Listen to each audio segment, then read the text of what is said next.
Assalamualaikum warahmatullahi wabarakatuh. Bismillahirrahmanirrahim. Alhamdulillahirabbil alamin. Wa bihi nasta'inu 'ala umuri din wassalatu wassalamu 'ala asyrofil anbiya'i wal mursalin sayyidina wa maulana Muhammadin wa 'ala alihi wa sahbihi ajma'in. Amma ba'du.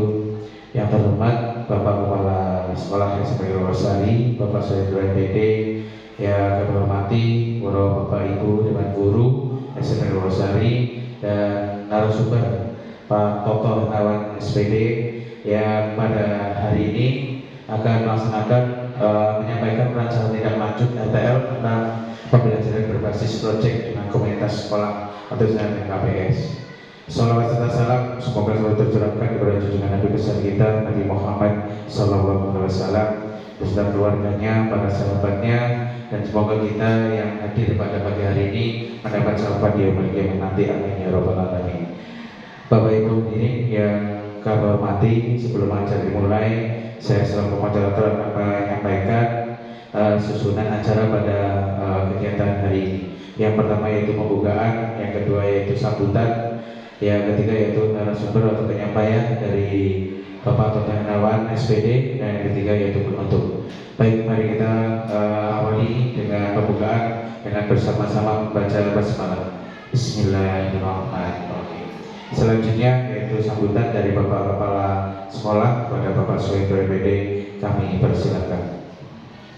Terima kasih. Assalamualaikum warahmatullahi wabarakatuh. Alhamdulillah bersyukurillah la haula wala quwata illa billah, amma ba'du. Yang kami hormati rekan-rekan guru,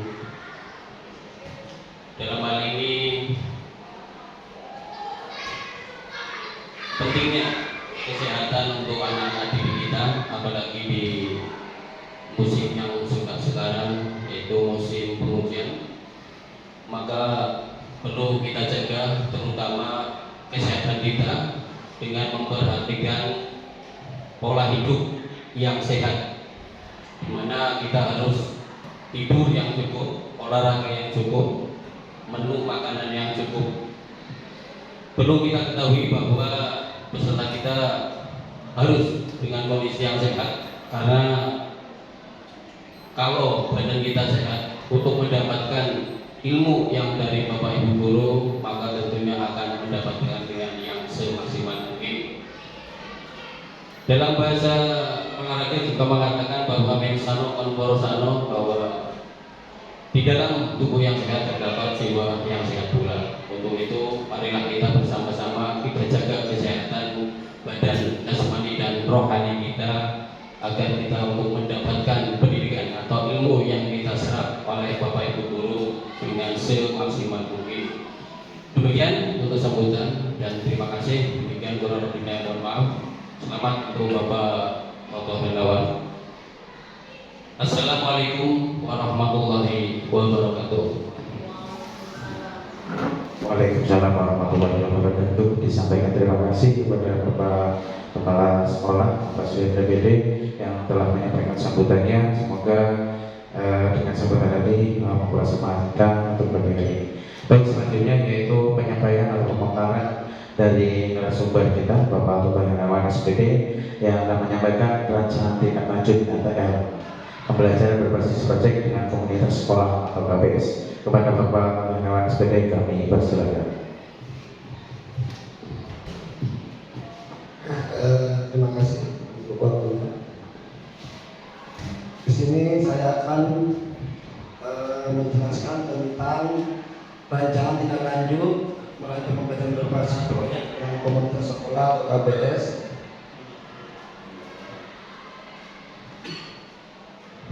Judulnya itu tentang pola hidup sehat, yaitu kasus gagal ginjal akut pada anak meningkat, orang tua diminta waspada.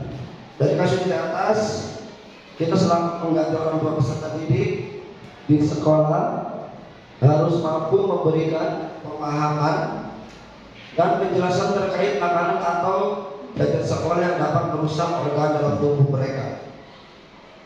Peserta didik diajak untuk menyampaikan pendapat dan ide mereka dalam memilih makanan yang dikonsumsi sehari-hari sehingga dapat mengatur pola hidup sehat mereka sendiri. Kemudian tujuan programnya itu peserta didik mampu memahami jenis makanan yang berbahaya untuk tubuhnya. Kemudian peserta didik mengetahui dampak buruk dari makanan yang sering dikonsumsi sehari-hari. Kemudian peserta didik mampu menerapkan pola hidup sehat dari mengkonsumsi makanan sehari-hari. Kemudian peserta didik mengaplikasikan pola hidup sehat di sekolah dan lingkungannya. Di sini capaian langkah dan hasil program. Peserta didik dapat merubah pola hidup sehat mereka menjadi lebih baik sehingga meminimalisir jenis penyakit yang tidak seharusnya dapatkan pada usia mereka. Langkah-langkahnya yaitu peserta didik diberikan bahan pembelajaran aspek positif dan negatif dari mengkonsumsi makanan untuk mengatur pola hidup sehat. Kemudian peserta didik secara kelompok untuk mempelajari dampak dari mengkonsumsi makanan sehari-hari yang menyebabkan penyakit. Peserta didik dapat mengimplementasikan dari pembelajaran tersebut di sekolah dan lingkungannya. Kemudian membuat kelompok untuk membuat poster informasi kesehatan berdasarkan pembelajaran yang telah disampaikan. Kemudian struktur programnya yaitu satu, inisiasi merencanakan program pola hidup sehat. Kedua, implementasi menerapkan program pola hidup sehat. Yang ketiga, keberlanjutan. Jadi ada pembiasaan pola hidup sehat. Mitra komunitas belajar ini yaitu guru PJOK, kemudian guru kelas dan guru TIK. Kapasitas yang dimiliki yaitu kapasitas sekolah yang menjadi aset pendukung dalam program adalah mempunyai kantin sekolah dan banyaknya jumlah pedagang yang ada di lingkungan sekolah. Di samping kita menjalankan program pola hidup sehat, kita juga dapat memberikan pemahaman untuk membentuk kantin sekolah yang sehat, dimulai dari tempat mereka berjualan dan produk yang mereka dagangkan. Di samping itu, aset sosial yang ada di sekolah adalah sekitar hampir 70%. Kedua orang tua dari peserta didik yang bersekolah merupakan seorang pekerja, yang dalam hal ini dapat kami kembangkan untuk membawa bekal makanan dari rumah dengan kandungan gizi yang baik. Kemudian rencana evaluasi dari program ini akan melibatkan guru kelas yang akan mengontrol setiap hari jajan atau bekal makanan yang dimakan oleh para peserta didik. Kemudian ketua paguyuban, orang tua, peserta didik, dan komite serta kepala sekolah. Dalam rencana evaluasi ini nantinya guru kelas akan terlibat dalam melakukan tanya jawab terkait bekal makanan atau makanan yang dikonsumsi. Kemudian wali kelas melaporkan kepada penyelenggara program sebagai catatan.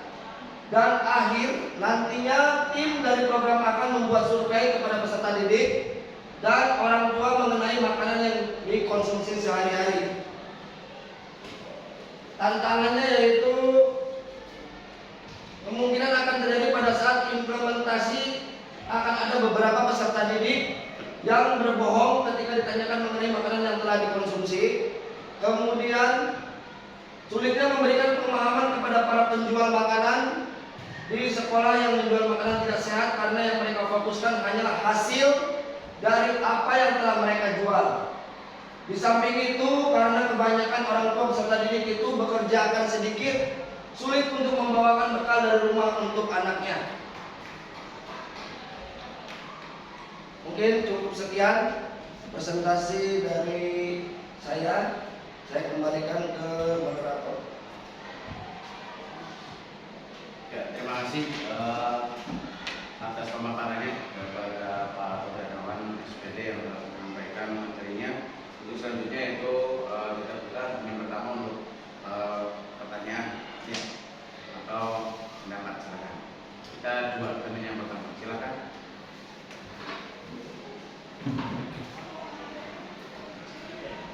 Ya, silakan Pak. Tanya Pak Teko, ini langkah nyata menghadapi anak yang sedemikian rupa, artinya sekolah kita hampir 900 anak eh, langkah yang nyata untuk mencegah bahwa anak itu tidak jajan sembarangan atau tidak jajan yang salah itu seperti apa, Pak?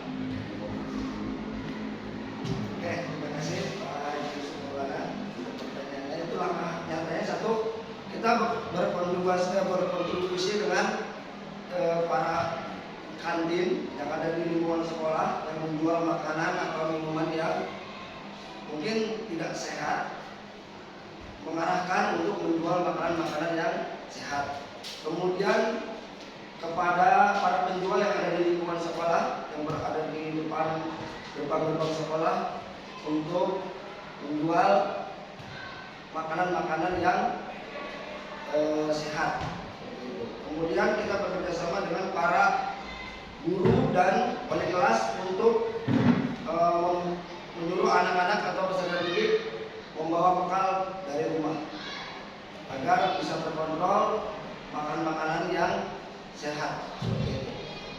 Terima kasih. Terima kasih untuk Pak Toto atas paparannya, untuk Pak Sudirman. Nah, selanjutnya ada yang tanyakan?